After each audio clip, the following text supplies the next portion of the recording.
பணம் நம்ம கிட்ட இருந்துகிட்டே இருக்கணும், பணம் நமக்கு நிறைய பெருகணும், பணம் நமக்கு நிறைய வேணும் அப்படின்னு நாம நினைச்சோம் அப்படின்னா சில முக்கியமான எண்கள் இருக்கும். அந்த பணம் நம்ம கிட்ட வந்தா அதை நாம பத்திரமா வச்சுக்கணும்.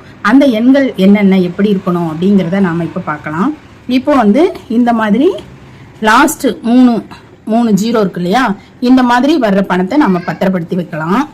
அடுத்ததா அது 10 ரூபாய் 20 ரூபாய் எந்த ரூபாயா இருந்தாலும் எடுத்து வைக்கலாம். இந்த மாதிரி 3 6 9 இந்த மாதிரி வந்தாலும் அதை பத்திரப்படுத்தி வைக்கலாம். அடுத்ததா இந்த மாதிரி நம்ம ஜீரோ ஏற்கனவே பார்த்தோம் இல்லையா, அது நம்ம 500 ரூபாய் நோட்டில் பார்த்தோம். இப்போ இந்த 999 3 9 இந்த நோட்டு வந்தாலும் நீங்கள் பத்திரப்படுத்திக்கலாம். அடுத்ததா இது 777 இதில் 4 7 இருக்கு, இதில் 3 7 நம்ம எடுத்துக்கலாம். இந்த லாஸ்ட் இந்த 3 எண்கள் ரொம்ப ரொம்ப முக்கியம். ஒரே நம்பர் 5 கிடைச்சாலும் எடுத்து வச்சுக்கோங்க. 888 இந்த மாதிரி 3 8 வந்திருக்கு. இதை நீங்க கூட்டிங்கன்னா 24 வரும், இதுவும் 6 வரும். சேர்த்து வைக்கணும் அப்படிங்கிற எண்ணம் வரும் பொழுது நமக்கு இயற்கையாகவே உற்சாகங்கள் வரும்.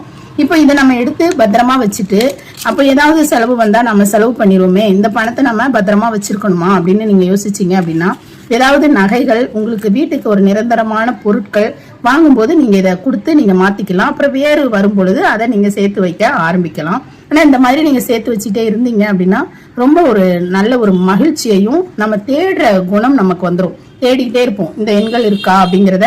பணத்தை அடிக்கடி நாம பாக்குற அந்த விஷயமும் நமக்கு வந்துடும் இல்லையா. அதனால இதை நீங்க இந்த மாதிரி செய்யும் பொழுது ரொம்பவே நல்லா இருக்கும். இதுக்கெல்லாம் மேல நிறைய பேர் நம்ம நினைக்கணும், நிறைய நம்ம ஒரு தொழில் இல்லாமனா 2 வேலை பார்க்கணும், அதுல நிறைய உழைச்சோம் அப்படின்னா பணம் நிறைய ஆரம்பிக்கும். சேர்த்து வைக்கணுங்கிற எண்ணமும் நிறைய வரும். பொருட்கள் வாங்கணும், நிறைய கொடுத்து உதவலாம். விஷயங்கள் எல்லாமே அதுக்கு மெயின் பணம் தான் அப்படிங்கிறது தெரிஞ்சிருந்தாலும் நம்ம சில நேரம் அதை மறந்த நிலையில இருக்கும்போது இந்த மாதிரி விஷயங்கள்னால நாம சந்தோஷமாவும் ஆரோக்கியமாவும் சேர்த்து வைக்கிற பழக்கத்தை கொண்டு வர்றதுனாலையும் உழைக்கணும் அப்படிங்கிற எண்ணம் நிறைய வரும் அப்படிங்கிறதையும் சில நேரங்கள்ல நாம உணரலாம். இந்த வீடியோ உங்களுக்கு மிகவும் பயனுள்ளதாக இருக்கும் அப்படின்னு நம்புறோம். தேங்க்யூ.